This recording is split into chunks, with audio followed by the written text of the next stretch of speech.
Hello अम्मा, 1500 की तनख्वाह आ गई है। 1500? कंचन, लेकिन हमारे सिक्योरिटी गार्ड की तनख्वाह मैं जहाँ तक जानता हूँ 15,000 है ना? हाँ सर, लेकिन सैलरी तो मैडम ही देती ना, मैनेजर मैडम। 1500? और ये सिक्योरिटी गार्ड होके मेरी गाड़ी क्यों साफ कर रहा है? ड्राइवर कहाँ है? सर वो ड्राइवर को मैडम ने भेजा हुआ है समोसे लाने के लिए मार्केट से। व्हाट? अगर ड्राइवर समोसे लेने गया तो प्यून कहाँ गया फिर? हाँ सर, वो प्यून को मैडम ने निकाल दिया था। क्या चल क्या रहा है इस कंपनी में? ड्राइवर समोसे लेने गया, सिक्योरिटी गार्ड और प्यून की सैलरी हर महीने दे रहा हूँ मैं सान्या को। सैलरी कहाँ जा रही है उसकी? सर अब मुझे तो इसका कुछ आइडिया नहीं है, लेकिन हाँ प्यून का काम हम दोनों ही करते हैं। ठीक है कंचन, तुम एक काम करो, तुम जाके मीटिंग अटेंड करो, मैं आता हूँ थोड़ी देर में। और सान्या को कुछ मत बताना कि क्या हो रहा है बाहर, मैं खुद बात करूंगा उससे। Okay sir. हाँ टेंशन मत लेना माँ, अब तुम्हारी आंखों का ऑपरेशन हो जाएगा। चाचा से 5,000 उधार ले लेना, अब टेंशन मत लेना माँ। माँ मालिक आ गए, रखते हैं, बाद में बात करते हैं। ये ऑन ड्यूटी किससे फ़ोन पे बात कर रहे हो तुम? मालिक को माँ से बात कर रहा था। वहाँ से बात कर रहा था। ऑन ड्यूटी ये सब अलाउड है? नहीं ना? माफ कर दीजिए मालिक, आज के बाद नहीं होगा, हाथ जोड़ते हैं मालिक, प्लीज मालिक। और ये तुम्हारे हाथ में तुम्हारी तनख्वाह है ना? हाँ मालिक। इतनी मुश्किल से काम करके पैसे कमाते हो, अगर गीले हो गए फिर तनख्वाह की बिल्कुल भी कदर नहीं है तुम्हें? हैं? माफ कर दीजिए मालिक, हम जेब में रख के फिर सफाई करेंगे मालिक। पैसे इधर लाओ। माफ कर दीजिए मालिक, मेरी माँ का आँख का ऑपरेशन होने वाला है, पैसे गाँव भेजना है मालिक। क्या चाहते हो, नौकरी से निकाल दूँ? नहीं साहब। तो एक काम करो, ये पैसे इधर लाओ और जब कैबिन में बुलाऊंगा तब आ जाना। साहब इधर लाओ। बॉस मैं हूँ यहाँ का, तुम नहीं हो, समझे?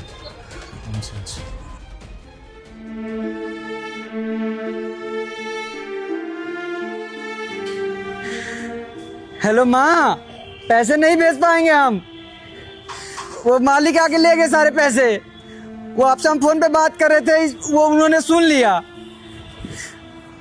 तुम टेंशन मत लो माँ, हम पैसे भेज देंगे। अच्छा ठीक है माँ, रखते हैं फोन। सर बुलाया आपने? हाँ सान्या, वो तुमसे कुछ इम्पोर्टेंट बात करनी थी मुझे। हाँ सर बोलो। सान्या, अब तुम सबसे पहले मुझे ये बताओ कि हमारे पास जो सी कैटेगरी के वर्कर्स हैं उनकी सैलरी कितनी कितनी है? सर सबकी सैलरी 15,000 से स्टार्ट है। Are you sure? मतलब 15,000 से कम तो नहीं है किसी की सैलरी? नहीं सर, सिक्योरिटी गार्ड की 15,000 है, पियोन की 15,000 है, ड्राइवर की 15,000 है, सबके 15,000 से स्टार्ट है। नहीं एक्चुअली सान्या, पता है क्या है, मुझे ऐसा लगता है कि इस कंपनी में एक इंसान ऐसा भी जिसकी सैलरी बहुत ज़्यादा कम है, और एक तो ऐसा है जो एग्जिस्ट ही नहीं करता लेकिन उसको सैलरी हर महीने मिल रही है। मतलब सर मैं कुछ समझी नहीं। समझाता हूँ सान्या, अपना काम ठीक से नहीं कर रही हो तुम। मतलब किसी इंसान की सैलरी कम है और तुम्हें पता ही नहीं है, बताओ। नहीं सर, ऐसा कुछ भी नहीं है, मैं ना सबको सैलरी टाइम पर देती हूँ और पूरी देती हूँ। आप किसी से भी पूछ लो, सबकी सैलरी 15,000 है और मैं 15,000 ही देती हूँ। ठीक है, पूछ ही लेते हैं फिर।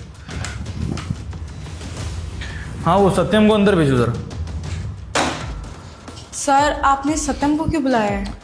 बात करनी है कुछ यार। अब भले तुम इस कंपनी की मैनेजर हो लेकिन वो भी तो इस कंपनी के एम्प्लॉय है ना, सिक्योरिटी गार्ड ही से। जिस तरह से तुम नाइट शिफ्ट करी हो वो भी करता है, सभी करते हैं यहाँ पे काम। सर इन जैसे लोगों को क्या ही पता होगा ना काम का, और हम सीनियर्स के उसमें ऐसे गार्ड कब से आने लग गए?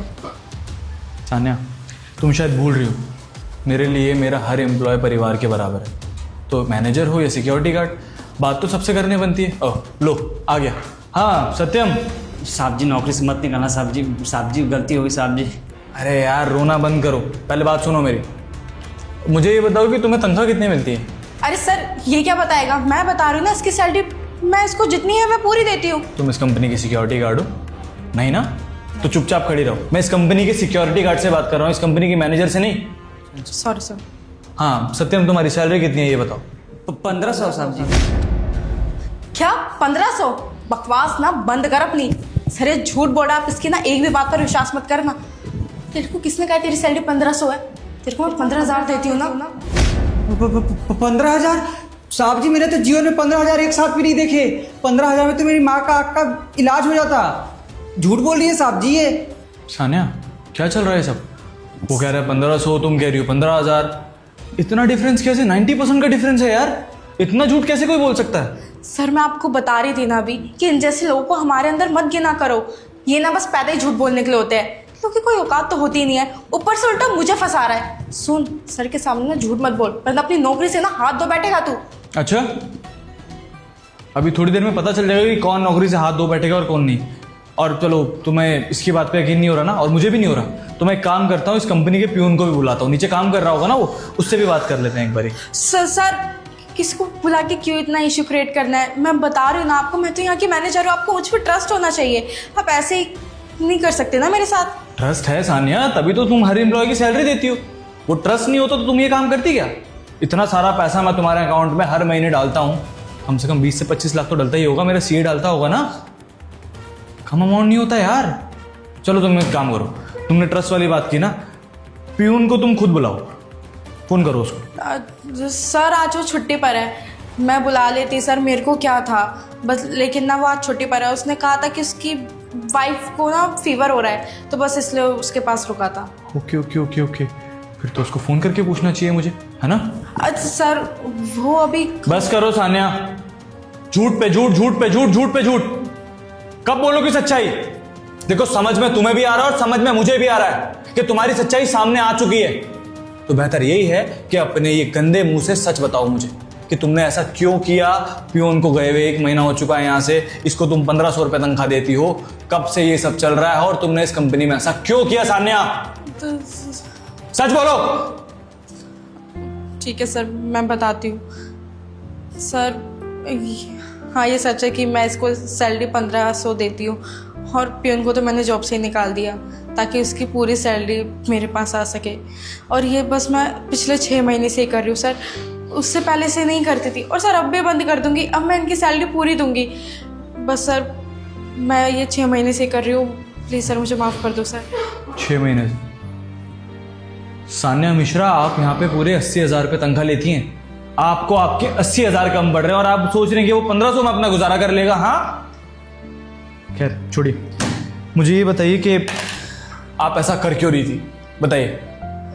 सर वो क्या है ना, एक रात में अपने फ्रेंड्स के साथ कैसीनो चली गई थी और वहाँ पर गैम्बलिंग कर ली, और उसी में मैं बहुत सारे पैसे हार गई। सर मैं मानती हूँ मैंने जोश जोश में इतना सारा पैसा लगा दिया और वो मैं सब हार गई। मुझे पछतावा है उस दिन का, वो पैसे मुझे चुकाने तो थे ही, बस इस वजह से मैं इन लोगों की सैलरी से पैसे ले लेती थी ताकि मैं वहाँ पैसे चुका सकूँ। लेकिन सर देखिए कोई एक्शन मत लेना सर, आप मुझे जॉब से मत निकालना, मैं इसके पैसे दे दूँगी और प्यून को भी वापस बुला लूँगी, बस मुझे जॉब से मत निकालना सर। अब समझ में आ रहा है सान्या कि 80,000 रुपये की सैलरी में तुम इतना कुछ अफोर्ड कैसे कर पा रही थी। नया फ़ोन, नई गाड़ी, इतना लग्जरियस फ्लैट, हर चीज़ का रेंट भरना है, सबकी EMI भरनी है, सब कुछ इतना मैनेज कैसे हो रहा था? 80,000 रुपये तनख्वाह कम नहीं होती मैं मानता हूँ, लेकिन इतनी लग्जरी लाइफ? तो हमारी कंपनी की मैनेजर जुए की लत में पड़ गई थी। स्टार्टिंग में जीती तो बहुत कुछ खरीद लिया, और जब हारी तो दूसरों के हक मारना शुरू कर दिया। यही सच्चाई है तुम्हारी। प्रॉब्लम क्या है तुम लोगों की? यहाँ नहीं चाहते क्या हो तुम लोग? जेनजी लोगों के सामने सोशल मीडिया पे दिखाना है हमारे पास ये है, हमारे पास वो है। अब मैं बताऊं सोशल मीडिया पे ये बात कि किसी गरीब के पैसे मारकर तुम ये सोशल मीडिया वाली लाइफ जी रही हो? हाँ नो सर। सने तुमने जो किया ना वो बिल्कुल ठीक नहीं किया, और इस कंपनी में माफ़ी के लायक तो बिल्कुल भी नहीं है। सबसे पहली बात देखो, तुम मुझे पहले ये बताओ कि तुम्हारे ऊपर कर्जा कितना हुआ? सर बहुत ज़्यादा हो गया, कम से कम 4-5 लाख रुपए तो हो गए हैं। 4-5 लाख? ठीक है सान्या, देखो ये मत सोचना कि मैं तुम्हारी कोई हेल्प करने वाला हूँ, क्योंकि तुमने गलती की है और वो इंसान तुम्हारी गलती भुगत रहा है और कुछ भी नहीं। सबसे पहले इसकी 6 महीने की सैलरी दो, पूरे 75,000 रुपये, और प्यून की जो सैलरी तुमने मारी है वो मुझे वापस करो, और अपने PF फंड में से 5 लाख रुपए निकाल के अपना कर्जा उतारो और इस कंपनी में से रेजिग्नेशन दो। समझ में आ रहा तुम? सर मैंने कहा ना मैं धीरे धीरे करके इसका पैसा भी चुका दूंगी और प्यून का पैसा भी आपको दे दूंगी, लेकिन सर मैं रिज़ाइन नहीं कर सकती। आपको मैंने बताया ना मेरे ऊपर कितना कर्जा है, फिर मेरा पूरा करियर ख़त्म हो जाएगा। मैं कहीं के नहीं रहूँगी, मुझे इतनी जल्दी से कोई जॉब भी नहीं देगा। नहीं सान्या, इसको पॉजिटिव तरीके से लो ना प्लीज़। ये समझ लो कि एक नई शुरुआत करने का मौका मिल रहा है। टर्मिनेट नहीं कर रहा हूँ तुम्हें, रिज़ाइन देने के लिए बोल रहा हूँ, क्योंकि अगर मुझे टर्मिनेट करना पड़ा तो मुझे रीज़न देना पड़ेगा, और अगर मैंने रीज़न दिया तो तुम्हारा फ्यूचर ख़त्म हो जाएगा। और अगर मैंने आज तुम्हें इस कंपनी से नहीं निकाला सान्या, तुम मेरे लिए बहुत बड़ी प्रॉब्लम बन जाओगी। आज तुमने ये किया है, कल को कोई और करेगी, मेरे असिस्टेंट को भी ये बात पता चलेगी, क्योंकि मीटिंग अटेंड करने तो वही गई है, उसको पता चलेगा, कल को वो भी करने की कोशिश करेगी, और मैं सान्या इतनी बड़ी गलती माफ़ नहीं कर सकता। दो चीज़ कर रहा हूँ तुम्हारे लिए। पहली ये कि पुलिस कंप्लेंट नहीं कर रहा हूँ, और दूसरी ये कि तुम्हें टर्मिनेट नहीं कर रहा हूँ, लेकिन जब तक तुम मुझे अपना रेजिग्नेशन नहीं दे देती। 10 मिनट है तुम्हारे पास, अपना रेजिग्नेशन लेटर टाइप करो, इसकी पेमेंट दो और निकलो इस कंपनी से। चलो। सब सर ने मुझे ऐसा लग रहा है कि मुझे तुम्हारा टर्मिनेशन लेटर टाइप करना पड़ेगा। नहीं सर, मैं रिज़ाइन डालती हूँ सर, मैं अभी जाती हूँ। ग्रेट। और हाँ, ये जो तुमने गलती की है ना, उसे सीख लेना कुछ। आज के बाद कभी ऐसा कुछ मत करना। Understand? Leave now. Sorry sir. और तुम सत्यम, मुझे ये बताओ कि तुम्हारी माँ के इलाज में कितना पैसा लगेगा? वो आई ऑपरेशन कराना है तुम्हें, कितना खर्चा आएगा उसमें? साहब 7-8 हज़ार रुपये लग जाएंगे उसमें। सरकारी अस्पताल में करवा रहा हूँ, पैसे तो चाहिए उसमें। और प्राइवेट में कराओगे तो कितना खर्चा आ जाएगा? प्राइवेट का तो बहुत लग रहा है साहब, 15-16 हज़ार रुपये लग जा रहा है उसमें।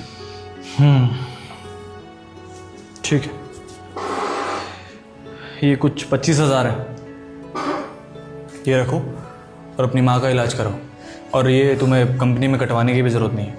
अपनी माँ को प्राइवेट हॉस्पिटल में दिखाओ, उनका ऑपरेशन कराओ, और जब वो ठीक हो जाए तब इस कंपनी में वापस आना। और जब तक तुम्हारी माँ ठीक नहीं होती है तब तक तुम्हारी सैलरी में से 1 रुपया भी मैं काटूंगा नहीं। ठीक है ना? बहुत बहुत धन्यवाद साहब, बहुत बहुत धन्यवाद साहब। कोई बात नहीं। और हाँ, यहाँ पे जो भी हुआ प्लीज़ बाहर किसी को मत बताना। बाकी रही तुम्हारी सैलरी की बात, तो आज सान्या से मैं क्लियर कर और अपने सीए से बात करके कुछ अमाउंट एक्स्ट्रा डलवा दूंगा, ताकि तुम अच्छे से काम कर सको। तुम्हारे अकाउंट में सारे पैसे आ जाएंगे। लेकिन आज के बाद एक बात ध्यान रखना कि तुम सिक्योरिटी गार्ड हो इस कंपनी के, कोई और काम नहीं करोगे तुम। तुम्हारा काम है गेट पे निगरानी रखना कि कौन आ रहा है कौन जा रहा है, समझे? ठीक है साहब। जाओ।